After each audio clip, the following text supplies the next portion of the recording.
Right. And it's really interesting to hear from everybody's. What do you think of? I think I usually watch or not watch. I follow Dr. Suhail on Facebook, and I comment sometimes when I have time. So everything. I mean, at this the beginning of 2025 is really interesting, and we will see. I mean, there's a lot of stuff. High expectations. Lots of things can happen, and let us listen to the Dr. Suhail. What's he saying? Or Brother Nidar or Brother Jalal or anybody, if you guys have a question, please go ahead. Yeah, I know a lot of things like, but inshallah, and I'm optimistic, inshallah. Like in general, like especially what will happen with my country, Syria. Now it's promising. I know a lot of challenges, and but again, at least we started off the year with good things happening to one Muslim country or humanity, let's say, when we like they were able to stop torturing, stop dhulm, and were able to now they have the opportunity to build what they're looking for. So hopefully, I'm optimistic. I just want to say that, inshallah.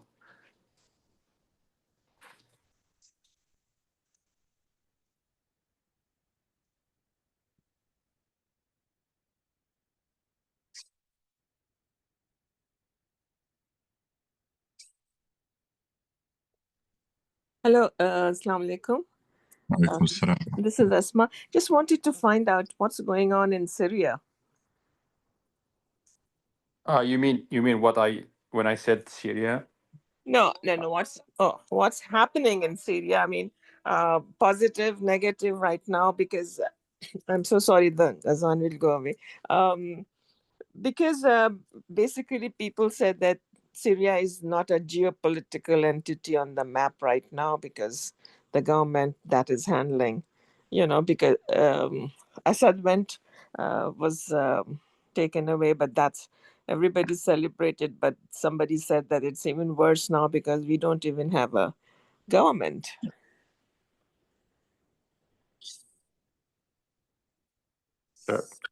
I have, yeah. I'm gonna leave it to Dr. Suhail. I have my perspective, my opinion, but I'm gonna leave it to Dr. Suhail to talk about it.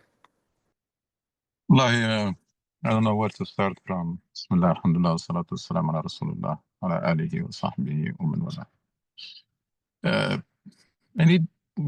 I think probably you need to distinguish between being optimistic, which we should always keep hope and never lose hope, because if you lose hope, then basically you're not going to do anything. So losing hope is out of question. Shouldn't be on the table, because we Muslims believe, or should believe, that we have what it takes to be in much better place, and we can and we should be there.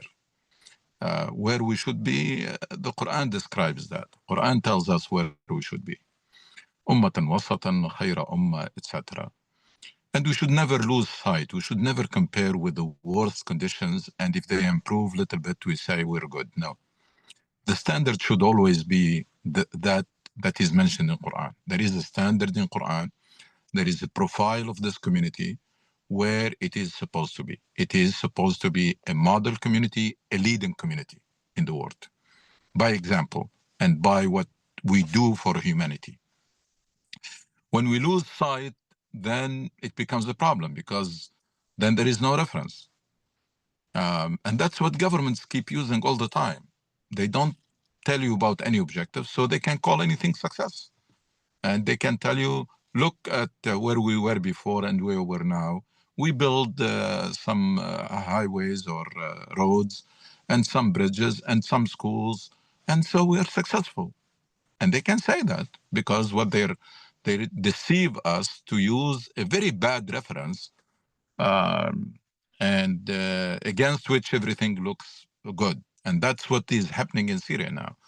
Bashar's time, which was terrible, it is being used as a reference and promoted as a reference, even in the media, so that people will be happy with everything, anything uh, um, other than Assad's regime is going to be good, because I don't think it can be worse anyway. So even if there is no government in Syria, if there is nobody ruling, I don't think it can be worse than Assad's time. So that's keeping hope, but being optimistic, it's another thing. So we, not only Syria, all Muslim countries, there is nothing that prevents them from generating a success story. There is nothing. Those who succeeded, they don't have anything that Muslims do not have. Some of them, they don't have even natural resources. I mean, Japan created a great success story out of nothing. Volcanic, almost everything is against them. South Korea, etc. So most of these, they don't have really a lot of natural resources. So there is nothing that prevents us. And on top of that, we have a great, inspiring, empowering religion that produced a great success story and changed the world in the worst condition and in the span of one generation. The question that comes after that, are we on track? We are not there, that's for sure. We are not even close. But are we heading there? My answer is no. None of our countries, especially the Arab countries, none is heading anywhere. We're still in a state of loss and in a vicious cycle. In a vicious cycle that every time we generate hope, and then it disappears. It turns into disappointment. It keeps happening all the time. And that's what should prompt us to go deeper than the superficial understanding. Because superficial understanding led us nowhere. And I mean, if somebody can have the recording for the khutbah in the last few weeks, that's what I've been focusing on. They can share it. The superficial diagnosis did not lead us anywhere. One time we thought occupation is the problem. We kicked the occupation out, nothing changed. Another time we thought the problem, people have abandoned Islam. We brought people back to Islam, to that version of Islam, nothing has changed. Then we thought it is dictatorship. Then we toppled dictatorship and nothing has changed. So it is about time to think much deeper than that. And much deeper that will take us in a different route. Will take us that our problems did not start in the 20th centuries or 19th centuries with the collapse of Ottoman Khilafah or empire, because that's what we were told. We were told that we have been in great shape and our religion was in great shape. Everything was fine until the collapse of the Dawla, Ottoman state. And then the problems happened after that, Western colonizations, and then people were distracted or pushed away from Islam, and then we have this dictatorship. We solved all three problems and nothing have changed. So it is about time to think deeper. And deeper is that this 12th or 13th century of the history of Muslims were not great at all. It's not true. We were ruled by dictatorship, by absolute power that is inherited, by dynasty rules, by families, and we were swinging between oppression and chaos. All our now there are some bright pages in our history, definitely. We made a lot of contribution in science and arts, etc. But that was not because of the system, and was not because of the prevailing Salafi version of Islam. That's not true. It was in spite of it.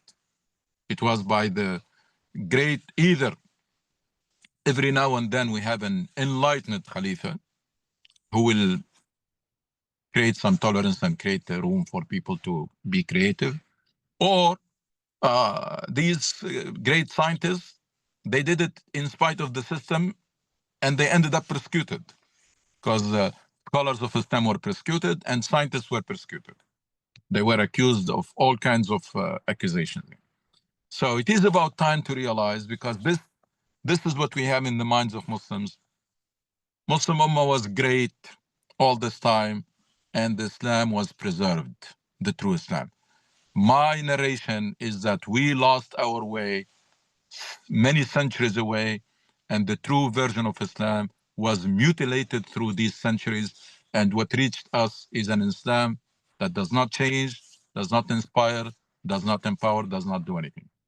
And that will take us to realize that those centuries have caused a lot of damage to the human, to the Muslim personality and mind, and to our understanding of Islam. And therefore, the work that needs to be done, it's much deeper than changing a government or changing a regime. So that's the bigger picture. If you bring it down or focus on the recent history, it's if we do not build all our discussions on the fact that all Arab countries and maybe Muslim countries, none of them is independent. At least the Arab countries, I know for sure. I mean, some Muslim countries can be some, but Arab countries, none of them has gained a true independence. And if you accept this, then you have to build on it, because ignoring it will take you in the wrong way. Ignoring it, you're going to focus on what these puppets are doing, what this prime minister is doing, this president is doing, this Shara is doing, this Sisi is doing. That will take you that route. And then that's a distraction. That's a camouflage. It will distract you from the real, what's going on behind the scene. So if you accept that we're not independent, it means that that has a lot of implications. One, decisions are made outside. Two, the main decision, which is who will rule you, it's made outside. And there is plenty of evidence for that. It's made outside.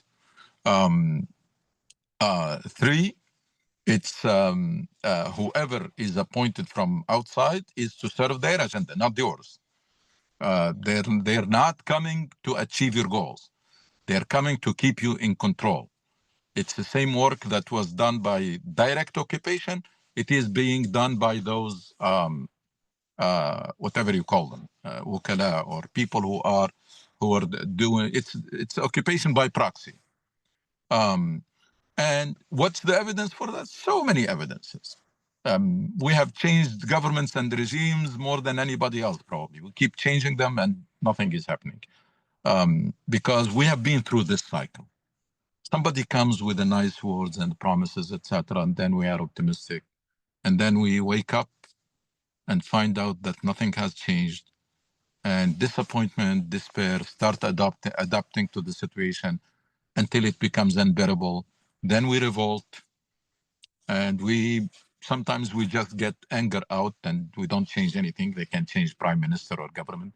But sometimes when it is true revolution and solid, they will change the regime. Bring somebody else to do the same job. And a lot of time is whoever is coming to do the same job, or they make a combination between the old and the new.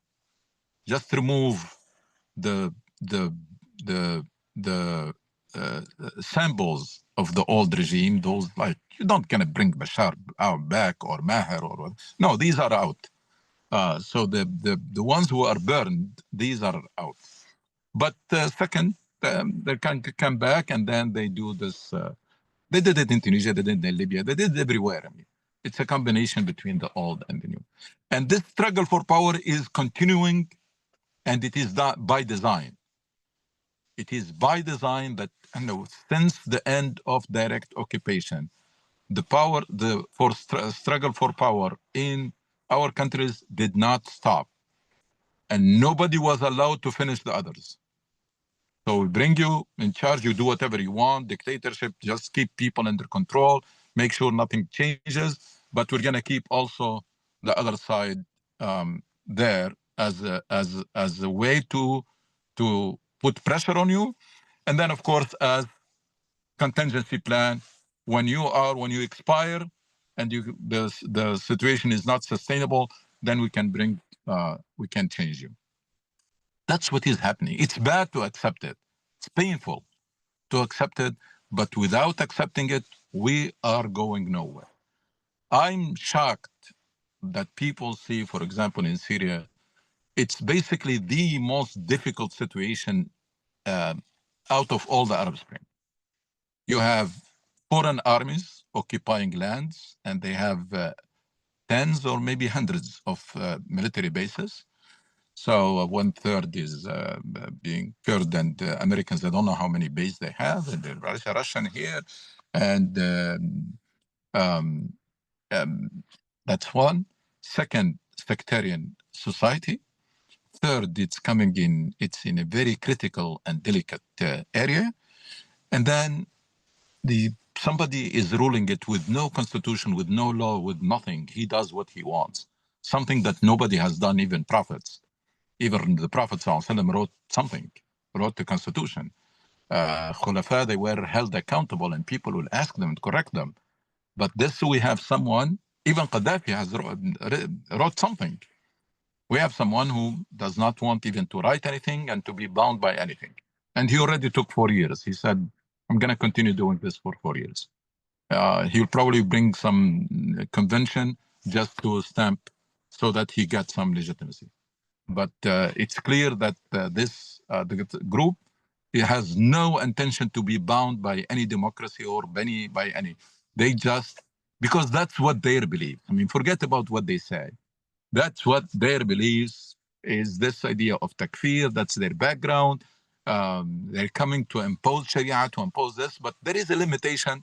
Turkish is restraining them here, and they want to look good to the West so that they can get some money, etc. But all of this is really faking. So we have to build our optimism or expectation on solid facts. There is no sign whatsoever, except one sign, which is the situation is much better. And of course, it has to be much better than the time of Bashar. That's not because of this group or because of leader or because of anything, because it could not be worse than that. It could not be worse than that level that it has reached. So every time a ruler comes new, will tell us nice words, will open the prisons, makes us get that freedom that we lost for a long time, etc. And then we get into this high expectations that unfortunately turn into disappointment.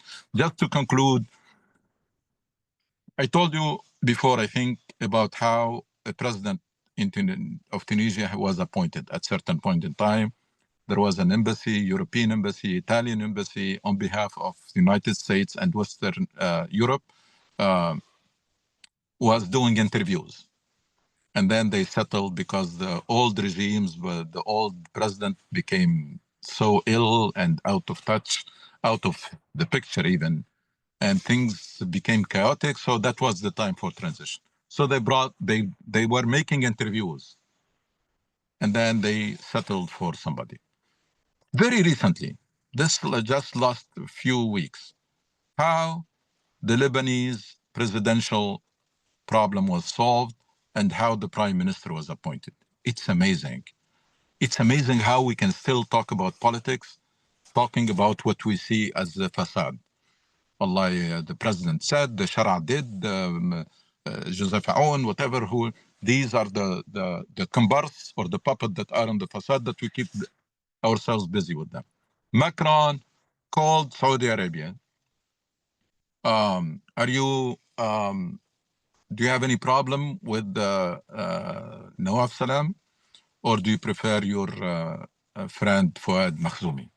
So we're looking for prime minister for Lebanon. That's how it is appointed. And then Saudi said, no, don't mind. I mean, it's what matters for us is the president, and the president that's the president that you wanted and we wanted, and we're good. Yeah. So he called the heads of the parties in Lebanon. He say it is Nawaf Salam. Even though the guy has left, he didn't know that he's going to be appointed. Has left the country. So the members of the parliament of the parties, many of them did not know whom to vote for until the last minute. Is this a place where we can sit down and talk about politics? I kept saying that all Arab countries, their regimes are now no different than the Palestinian Authority. No different, except in the appearance. Palestinian Authority, it's clear that they have no power and they don't own their decision. It's very obvious, very ugly. But in all other countries, it is implicit. But it's exactly the same thing. Strategic decisions are not yours. You manage the status quo. You pay salaries, you clean the roads, you do this. That's up to you. And you can fight for power. But strategic decisions, these are not yours. That's why I really believe that like we turn the religion into opium, a fuel, because of that understanding, now we are turning politics into opium. People are being desensitized with politics because you spend so much time, but you are busy with something that makes no difference because that's not the real thing. The real thing is happening somewhere else.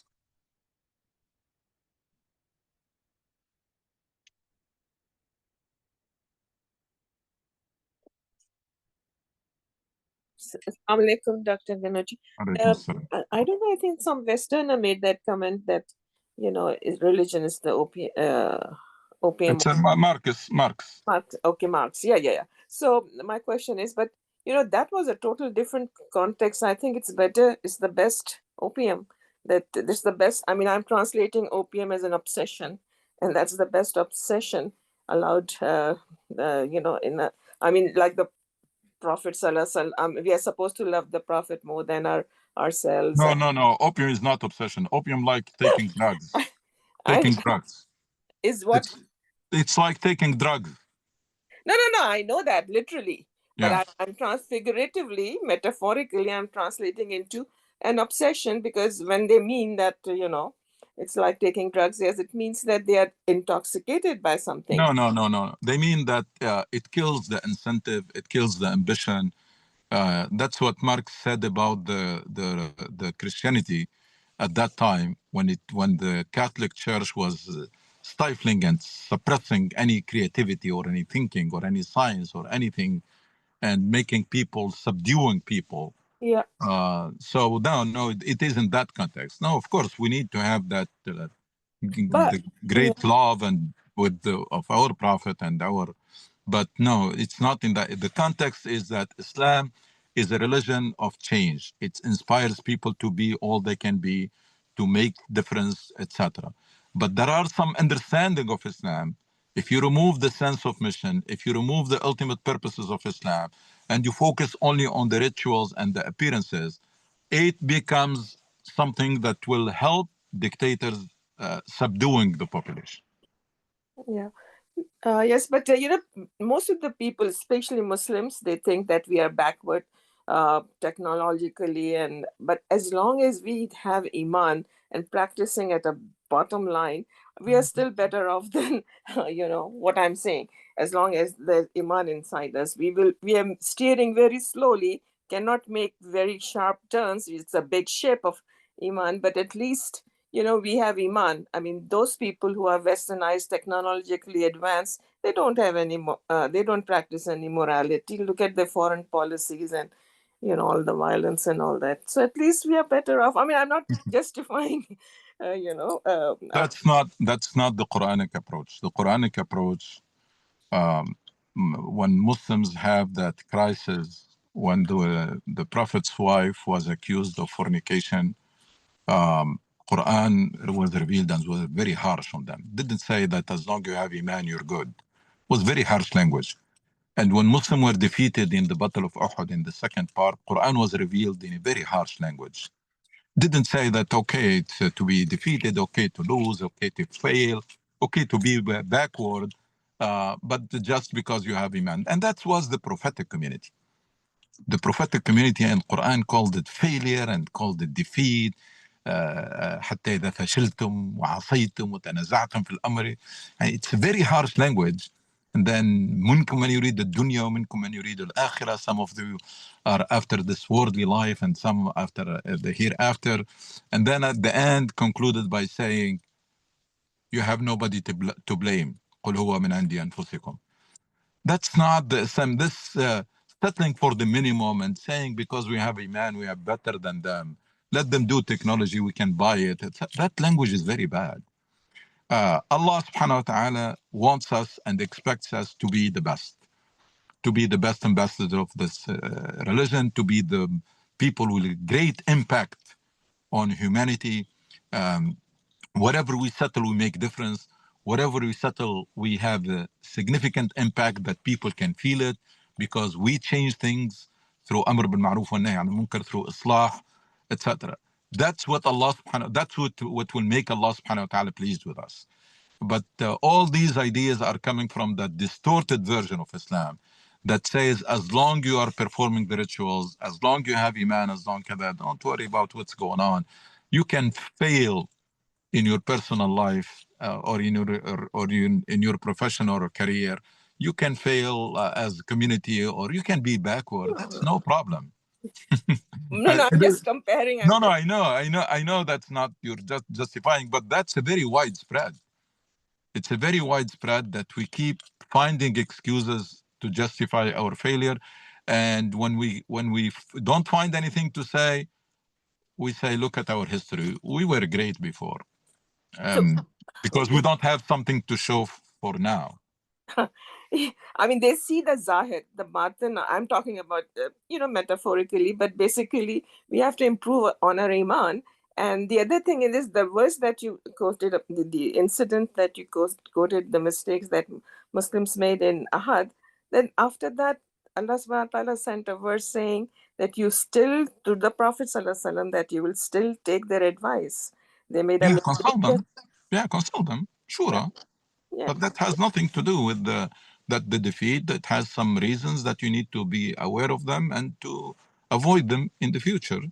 But Quran was telling them that shura was not a problem, because some people, that's what they thought probably. Because if you are in charge, if you are a leader and you consult with people and you go with their opinion, which was against you, and it turns out that it was not the right decision, you'll be tempted to tell them, okay, next time I'm not going to consult. So Quran said, no, it is not because of shura. Shura was good. The process was good. It is because something else that you need to fix it in the future. So again, it's go back to this idea of standard. As an individual, you need to take the Prophet as your standard. And when you take the Prophet, you have to take the full package. You take the Iman, you take the worship, you take the akhlaq, character, and you take the dedication to the cause, to the mission. Take the full package. How much you're doing fi sabilillah. If you want a community, the standard is what Quran says, that you need to be a model community that people look up to, and you need to be the leading community. And we're not there. I mean, we're not there. We're not even heading there. Because the moment you remove this idea of standard, then all your assessment becomes problematic because there is no reference. And I recently posted something. I said it's like somebody who's grading his own or her own exam. Yeah. So imagine you do an exam, finish an exam, and then they don't even give you the answer key, and then you're gonna grade yourself. Yeah, but I think the Palestinians were a great example. They turned they showed the world the true meaning of Iman, and I mean, it's totally their Western version. It's totally turned upside down, and they have taught us a lot of things just by their Iman. I think so. I mean, the whole world has learned from them, from Palestinians. I don't know what you think about it. I mean, of course, when people remain patient in the face of that genocide and brutality, etc., of course, people will admire them, and then we'll find out that because of their iman. But that still shouldn't. I mean, we should really see the picture from all angles. We all felt the pain. We all felt the anger. We all prayed for, and the world were really admired how patient these people are when they go from one place to place and live in tents under the rain and etc. But that should not be the full picture. That's not the full picture. The full picture, when things settle, people have to sit down and start evaluating what went right, what went wrong, what were any miscalculations that happened, what are the lessons learned. Let's document, and let's forget about this idea that we are always right, we never make mistake, and we are always victorious, and we are always no. This will lead us nowhere. What will lead us is move us forward is the Islamic approach, which is hold yourself accountable, hold your leaders accountable. What went right? What went wrong? What were the objectives? How much of them were achieved? Where we were before? Where we are now?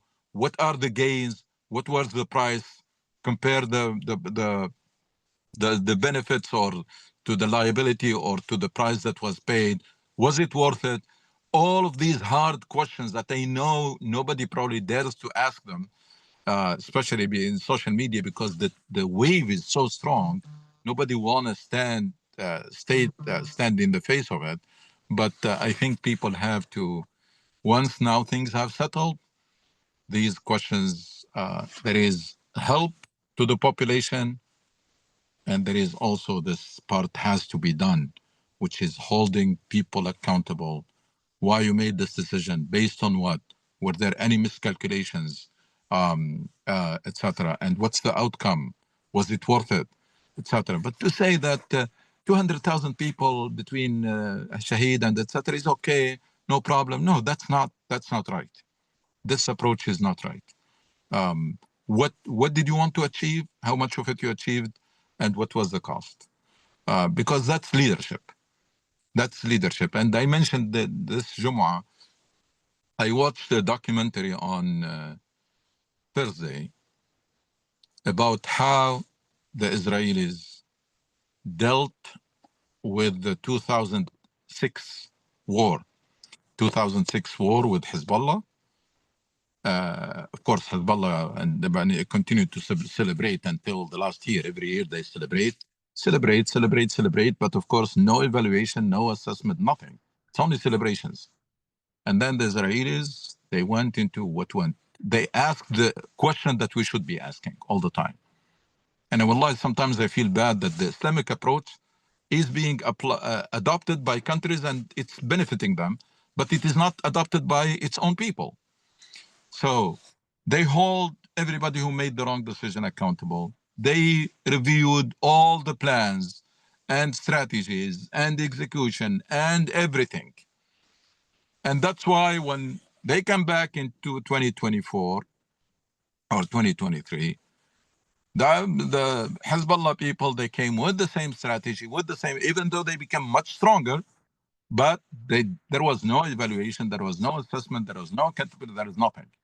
And the other guys, they changed plans and they changed strategy, and we saw the mismatch. And it is about time for us to adopt that Islamic approach. You only have yourself to blame, hold yourself accountable. As I said, I mentioned two examples. Quran, after the incident, after a moral incident, when the wife of the Prophet was accused and the rumors were circulated, a whole page of very harsh language toward that community. And then after the defeat of the Battle of Uhud, like 2 pages and a half, and also there was very harsh language. When we use that language today, they say that's pessimism. That's being what do you call self-inflicting, whatever, or self-hated, جلد الذات. You are just what do you call and you're almost like beating yourself or shooting yourself in the foot, because we just have to spread hope and spread optimism. But that's my understanding. My understanding is that I kept explaining this approach. Say, you want change? There is a recipe for change. You follow it, you get there. You're not going to follow it, regardless. You are Muslim, you're not Muslim, you're not going to go anywhere. You follow it, you're going to get there even if you're not Muslim. Number one, proper diagnosis. Where we are now, what happened, what's going on, and go deep, not superficial, not symptoms. like any good physician. If you fail here, then the rest has no importance. It's not important, because if you have the wrong diagnosis, then it's going to take you in the wrong direction. Number two, medical history. How and why you came to this point. Again, go deep and have the courage to confront the reality. Why and how you came to this point. All right, you get solid foundation about where you are and how you came to this point. Then the future, where you want to heading, where you want to go. Clear vision. Ambitious, realistic, but clear vision, clear destination. Number four, strategy and the roadmap or plan to get us there. And clear. Don't tell me let's go and inshallah things will work out. There is no such thing. The Prophet ﷺ, when he migrated from Mecca to Medina, he planned every detail. He never said that Allah will protect me. And then very diligent execution of the plan and discipline, day in, day out. And while you're doing that, you document, you evaluate or reassess, you hold people accountable, and you are ready always for adjustments and changing course. You can't say, I'm going to continue to go in this direction even though nothing is happening, no. Just to give you an example, if this approach was applied, this deal that was reached in Gaza, in Palestine, was reached a long time ago. And so many lives were saved. And probably it will be even better deal than that. But it is this idea in our blood. It's not, we don't want to acknowledge that we are wrong or we miscalculated. Stop halfway. There is something in business, they say, cut your losses. There was something that was built on a lot of premises. It turns out that none of them materialized. Hezbollah did not open a front. Iran did not get involved. The Arab people and Muslim population did not revolt. The whole world did not, yes, they did did some demonstration rallies, but not to the point to stop this genocide. There's so many things. Israel will not bombard Gaza while its people are being held hostages. It did. Israel will not bombard the settlement outside Gaza because we're holding people hostage. It did. Israel cannot withstand a very long war. It did. Israel cannot withstand a lot of casualty. It did. All of these are miscalculations. And nothing wrong. We are a human being. We can miscalculate. We can build a plan and then it turns out. But this became clear very early on. Very early on when the Iran came out and say, we have nothing to do with this. This is Hamas people that did it. Hezbollah came out and say, we're going to just support at the minimum levels. It turns out that that plan did not matter. And Israel bombarded both. And then they started the ground invasion and attack. All of these were not part of the plan and the calculations. Nothing wrong to say, okay, let's see how we can cut our losses. And we have something in the Sirah. Khalid ibn al-Walid, in the Battle of Mu'tah, there were 3 leaders before him were killed. 3 leaders. And then people asked him, because Khalid ibn al-Walid was still recently become Muslim, even though he's a great military leader, but he was not there. So they asked him to lead, and Khalid ibn al-Walid saw that continuing this battle will exterminate the Muslim army. Because he saw that there are 200,000 Roman, and then I don't know how many Muslims he has. He managed it tactically to withdraw and save the army, etc. When he came back to Medina, people received him in a very bad way. Why? Because in the Arab mind at that time, you fled the battlefield. Farrar. The people were really attacking them. Prophet ﷺ said, no, they did the right thing. That's the right thing to do. So I don't know why we don't learn these lessons from Quran, from Sirah, etc.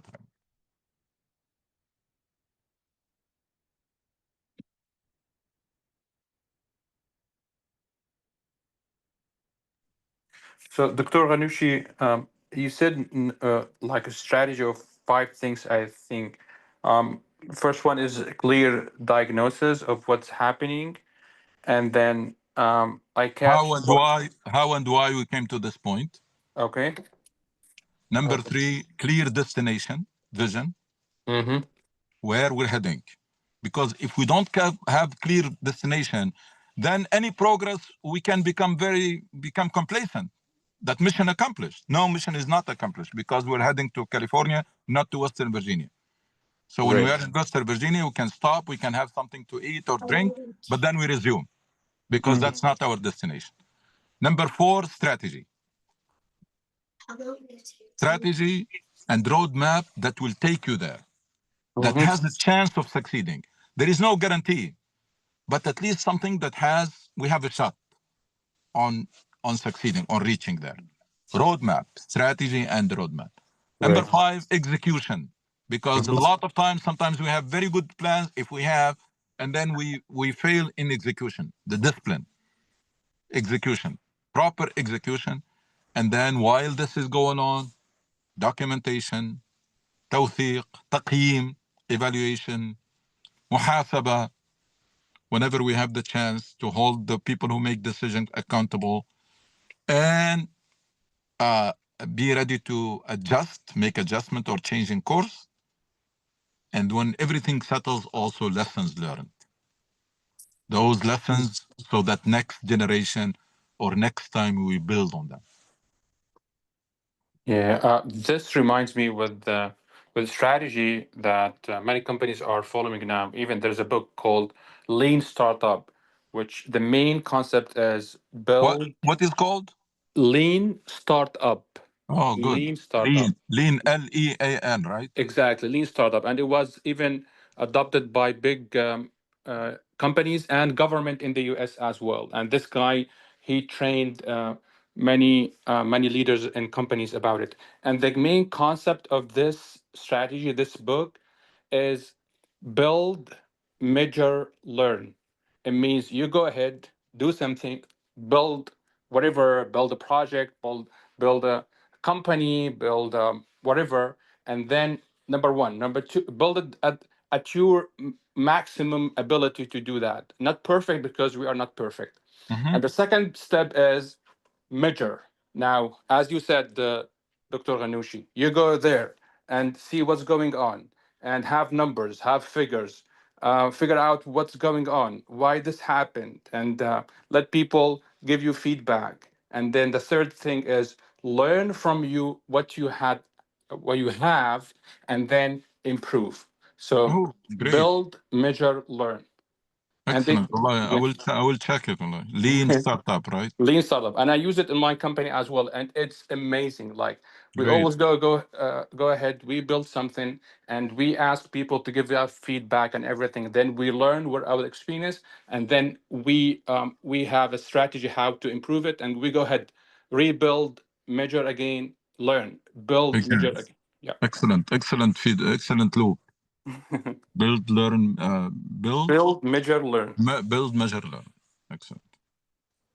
طيب جزاكم الله خير إن شاء الله. See you next week إن شاء الله. Yeah, we use this in control systems actually in real life. Yeah, feedback loop control. And we correct. There is error value, then you correct. Yeah. Subhanallah. Jazakumullah khair. Yes. Jazakallah. Assalamu alaikum. Alaikum assalam wa rahmatullah.